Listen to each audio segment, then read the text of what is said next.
This is the JBL Go 3. It is one of the cheaper and more portable Bluetooth speakers from the JBL family. With it being on the cheaper side, what can you actually expect from this speaker? Will its smaller, compact size be a sacrifice to the sound? Or will you be better off going with something like the Clip 4? Who's this for and what can you expect when you get it? Let's talk about it. JBL makes plenty of large, powerful Bluetooth speakers, but the Go 3 isn't one of them. It's about as portable as it gets. It'll fit in any backpack, maybe even some pockets without issues. It's also fully waterproof, making it ideal for outdoor use. Comes with multiple color options in black, blue, gray, red, or teal models. The Go 3 is only about half a pound, which is about as much as the Clip 4. Its rectangular body has rounded edges and is covered mostly in cloth grille with rubberized feel on the bottom. A lanyard is built into the left panel next to the USB-C port for the included charging cable. There are buttons on top for volume and play pause. Press twice to play pause button skips forward to track. There's no backward navigation. The right side panel houses a power button and a Bluetooth pairing button. Internally, a single mono 1.5-inch driver delivers 4.2 watts of audio. Now what does that mean? Well, we'll get on to that a little later on. The Go 3 keeps things simple, and as such it isn't very feature heavy.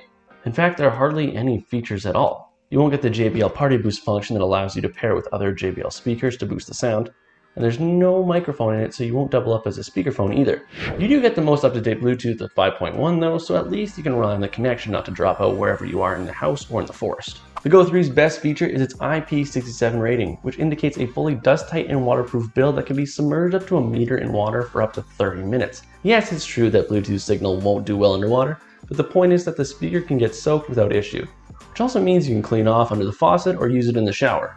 The battery will last you about 5 hours, which means it's enough for a trip to the beach, but perhaps not for anything longer than say a weekend trip, maybe less. To charge it, there's a USB-C port beneath the handle. It'll take about 2.5 hours to charge to 100%, which is quite long time consuming for that size of battery life. When it comes to the sound, the Go 3 is relatively modest. The power output isn't huge, but it's better than the Clip. You still won't be using this to get a big party started though. While it's not jam-packed with power, it will be loud enough to fill up your kitchen. When I walked away from the table it was on, I could barely hear it and it was around 50% volume. It would be well suited to more personal use or when you're with a small group of people. You get plenty of bass so tracks sound full, but not so much that the mids and highs get overshadowed. You can hear the detail of your sounds from the clarity of vocals to the individual instruments used. I should also mention the Go 3 can be placed flat on its back or upright.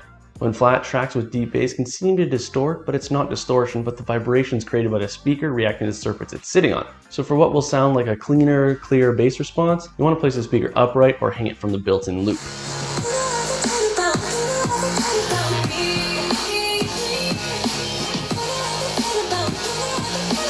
All in all, the Go 3 is a very viable option for those who just want a nice speaker to take on the go, but don't necessarily want to break the bank either.